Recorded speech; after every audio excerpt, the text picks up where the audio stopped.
আসসালামু আলাইকুম বন্ধুরা, সবাই চ্যানেলটি সাবস্ক্রাইব করে দিন।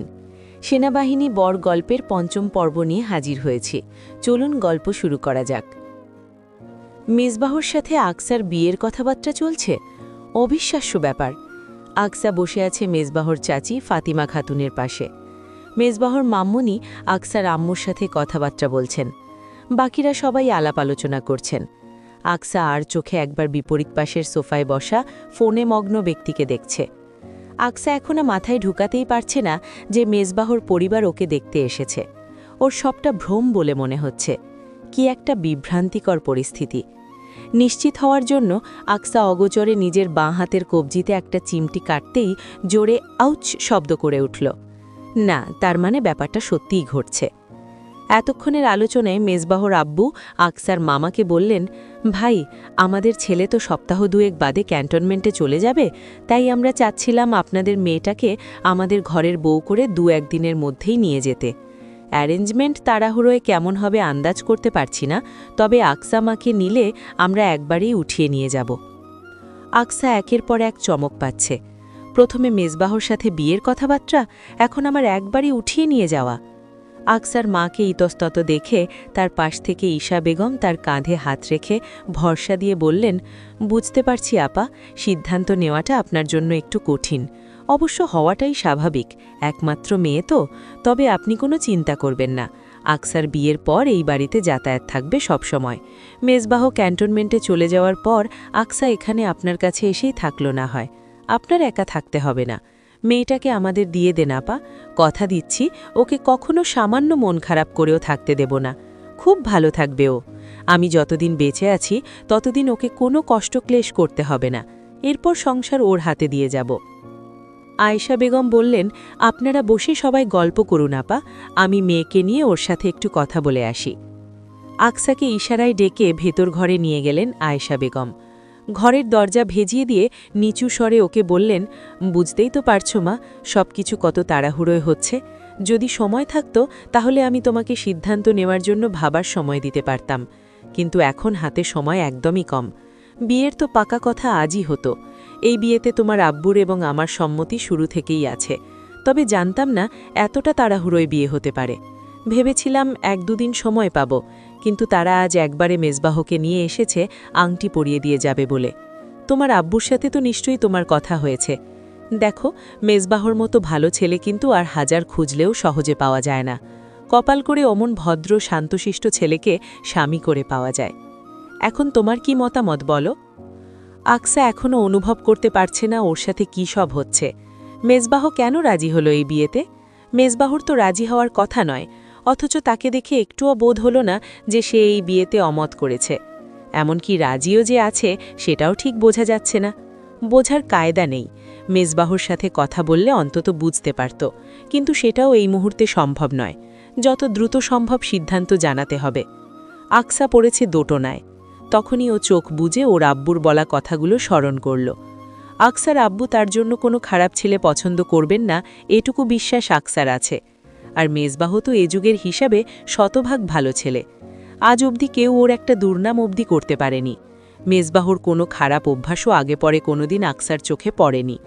পুরনো ঘটনা আর কেই বা মনে রাখে? মেজবাহ নিশ্চয়ই মনে রাখেনি। আকসার মনেও যে মেজবাহর জন্য কিঞ্চিত অনুভূতি আছে, এ কথা মনকে জিজ্ঞাসা করে অস্বীকার করতে পারল না ও। শেষমেশ নানান দোনমোনা করে অবশেষে আকসা ওর মাকে বলল, জি আম্মু, আমি এই বিয়েতে রাজি আছি। এক নিঃশ্বাসে চোখ বুজে কথাটা বলে ফেলল আকসা। আয়েশা বেগম তার শুনে শুকর আলহামদুলিল্লাহ বলে বাইরে ছুটলেন। মেজবার জন্য জরুরি তলবে স্বর্ণের দোকানে আংটি আনতে পাঠিয়েছিলেন ভাইকে। তাকে কল করে দ্রুত আসতে বললেন, আর কলিকে পুনরায় ঘরে পাঠিয়ে আকসাকে আরেকবার পরিপাটি করে দিতে বলে গেলেন। আকসার ছোট মামা খুব তাড়াহুড়ো করে ফিরেছেন। আজই যে আংটি বদল হবে এই বিষয়টা আগে থেকে কেউই জানত না, এমনকি পরিপূর্ণ সিদ্ধান্তেও পৌঁছানো হয়নি এর আগে। ঘণ্টাখানেক আগেই দুই পরিবার আলোচনা করে সিদ্ধান্তটা নিয়েছে। মেজবার আঙ্গুলের মাপ নিয়েই আংটি কেনা হয়েছে। আকসার ডাক পড়ল ড্রয়িং রুম থেকে। ও একদম চুপচাপ, কোনো কথা বলছে না, কারো দিকে তাকাচ্ছেও না। মনের মধ্যে অজস্র দ্বিধাদ্বন্দ্ব চলছে, তবে কাউকে মুখ ফুটে কিছু বলতেও পারছে না। বলবেই বা কীভাবে? সবকিছু এতটাই তাড়াহুড়োয় হচ্ছে যে আকসা নিজেই দ্বিধায় পড়ে গেছে। ওর মনে হলো অন্তত আংটি বদলের আগে মেজবার সাথে একবার আলাদা করে কথা বলে নিলে ভালো হতো, কিন্তু সেরকম সময় বা পরিস্থিতি কোনোটাই পাওয়া গেল না তৎক্ষণাৎ। ছোট খালা এসে এক প্রকার ধরে বেঁধে ওকে ড্রয়িং রুমে নিয়ে গিয়ে সোফায় মেজবার পাশে বসিয়ে দিলেন। মেজবা একটা ব্লু রঙের শার্ট এবং ব্ল্যাক ফর্মাল প্যান্ট পরিহিত, হাতে একটা সিলভার শেডের রিস্ট ওয়াচ। চুলগুলো বাসায় থাকার কারণে সামান্য কিছুটা বড় হয়েছে, যদিও ভালোভাবে লক্ষ্য না করলে বোঝার উপায় নেই। অবশ্য আকসার চোখে পড়েছে শুরুতেই, ও আর চোখে মেজবাকে দেখছে, তবে মেজবা ওর দিকে একবারও খিরে তাকিয়ে দেখছে না। আকসা আশেপাশে দেখল সবাই কথা বলায় ব্যস্ত, হইচই হচ্ছে খুব। ওদের দিকে এই মুহূর্তে খেয়াল নেই কারো। এই সুযোগে ও চাপা স্বরে মেজবাকে ডাক দিল, মেজবা। আকসার ডাক শুনতই মেজবা পাশে ফিরে তাকালো এবার। এই প্রথম আকসাকে শাড়ি পরিহিত অবস্থায় দেখল। মেরুন রঙের শাড়ি, ফর্সা শরীরে কৃষ্ণচূড়ার ন্যায় ফুটে আছে যেন, ঠোঁটে গাঢ় মেরুন লিপস্টিক আর চোখে হালকা কাজল, এক হাতে ডজনখানেক কাঁচের চুড়ি। চুলগুলো মাথায় তোলা শাড়ির আঁচলের নিচে ঢাকা পড়েছে, কিছু চুল গলার পাশ থেকে বেরিয়ে সামনের দিকে এসে বুকের ওপর ছড়িয়ে পড়ে আছে। মেজবা একবারের বেশি তাকিয়ে দেখল না আকসাকে, পর মুহূর্তেই চোখ নামিয়ে নিল ও। আকসা ওর মনোযোগ আকর্ষণ করতে পেরে এবার জিজ্ঞাসা করল, আপনি কি ফ্যামিলির প্রেশারে এই বিয়েতে রাজি হয়েছেন? না তো, কেন? মেজবা ভ্রু কুচকে কথাটা বলল। আকসা আরও কিছু বলতে চাইছিল, কিন্তু সেই সুযোগ আর পেল না। ওর আম্মু আর হবু শাশুড়ি এগিয়ে এসে আংটি ধরিয়ে দিলেন আকসা এবং মেজবার হাতে। ঈশা বেগম ছেলেকে বললেন, আকসার হাতে আংটি পরিয়ে দাও আব্বু। মায়ের কথা শুনে আকসার বাঁ হাতের অনামিকা আঙুলে আংটি পরিয়ে দিল মেজবা। এতটুকুও দ্বিরুক্তি করল না। এদিকে আকসাকে বলার পর আংটি পরাতে গিয়েই হাত কাঁপতে লাগল ওর, বুক ধুকপুক করতে লাগল। মন এবং মস্তিষ্কের দ্বিধাদ্বন্দ্বের মাঝে আটকে যেতে লাগল বারবার। অনেক কসরত করার পর অবশেষেও মেজবার হাতে আংটি পরাতে সক্ষম হল।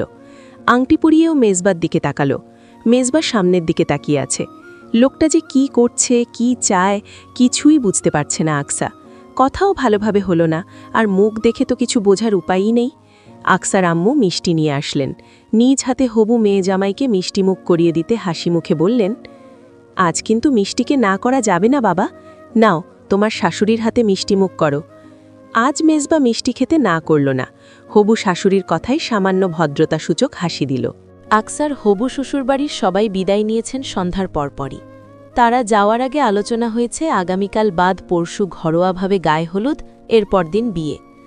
আয়েশা বেগমকে তারা নিষেধ করেছিলেন বেশি প্রেশার না নিতে, তবুও আয়েশা বেগম তাদেরকে জানিয়েছেন মেয়েকে যেহেতু একবারে উঠিয়ে দেবেনই, তাই ছোটোখাটো করে হলেও বিয়ের আয়োজন করবেন। গায়ে হলুদ ঘরোয়াভাবে হলেও বিয়েটা আয়োজন করে হোক। তাই তো আজ থেকেই আকসার বাড়িতে উৎসবের আমেজ লেগেছে। আগামীকাল বিকালে আকসা এবং মেজবার বিয়ের কেনাকাটা করা হবে। দুই পরিবার একসাথে মিলেই শপিংয়ে যাবে। আকসার আত্মীয় স্বজনেরা সবাই একে একে আসতে শুরু করেছে। পাশের বাসার মানুষেরা এবং ভাড়াটিয়েরা এসে এসে দেখে যাচ্ছে ওকে। হই হুল্লোড় এবং বিয়ের আমেজ চলছে বেশ, তবে আকসার মনে কোনো আমেজ নেই। মেজবার সাথে স্পষ্ট করে কথা বলা হলো না ওর। কথা না বলা পর্যন্ত শান্তিও পাচ্ছে না, কি করা যায় সেটাই ভাবছে।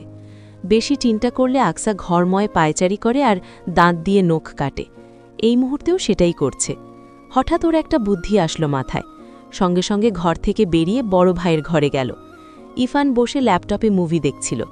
আকসা ভেতরে ঢুকেই চটপটে গলায় ভাইকে বলল, ভাইয়া তোমার মেজর বন্ধুর নাম্বারটা দাও তো। হঠাৎ এসে আকসার বলা এহেন কথা শুনে ইফান ভ্রু কুচকে জিজ্ঞাসা করল, নাম্বার দিয়ে কি করবি? কথা বলবো। আকসার সোজা সাপটা জবাব শুনে ইফান আর কিছু বলল না। আকসাকে নাম্বারটা বলতেই ও ফোনে ডায়াল করে নিয়ে নিজ ঘরে চলে গেল। মেজবা তখন বাইরে শাহাবুদ্দিন চাচার টঙের দোকানে এসে বসেছে বন্ধুদের নিয়ে। ক্যাডেট কলেজের সব বন্ধুরা ডিফেন্সে জয়েন করেনি। এদের মধ্যে অনেকেই ব্যবসা করছে, না হয় অন্য চাকরি। মেজবা রাজশাহী ফিরলে বন্ধুদের সাথেই বেশি সময় কাটায়। আজও সন্ধ্যায় বাসায় আসা মাত্রই এক বন্ধু কল দিয়ে পুরনো আড্ডাস্থলে যেতে বলল। মেজবা সঙ্গে সঙ্গে এখানে চলে এসেছে। বন্ধুদের সাথেই নানান কথাবার্তা আর হাসি ঠাট্টা চলছিল। মেজবার বিয়ের কথা শুনেছে ওরা, ওদেরকে ইনভাইট করা হয়েছে। মেজবা বিয়ে করছে বলে ওরা ওকে খ্যাপাচ্ছিল। বন্ধুমহলে এখনও পর্যন্ত একমাত্র মেজবা আর ইফানই সিঙ্গেল। এবার তো মেজবারও বিয়ে হয়ে যাচ্ছে। রাকিব ওকে বলল, দোস্ত তুই তো গেলি রে, দিল্লির লাড্ডু খেলেই বুঝতে পারবি জীবনটা কতটা বেদনাময়। আমরা খেয়ে এখন পস্তাচ্ছি। আসরের মাঝে হাসির রোল পড়ল।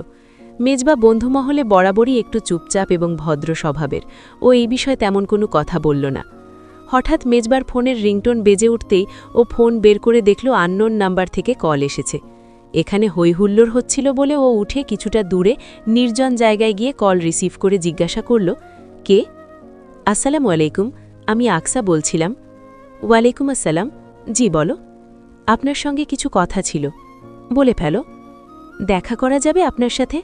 সামনাসামনি বললে বেশি ভালো হতো। আপনি কি দেখা করতে পারবেন আগামীকাল? Yeah sure. কোথায় দেখা করবে সেটা আকসা বলে দিল। মেজবা ওকে বলে কল কেটে দিল। মেজবার কণ্ঠস্বর তো স্বাভাবিকই মনে হলো আকসার কাছে। তাহলে কি মেজবা স্বেচ্ছায় এই বিয়েতে রাজি হয়েছে?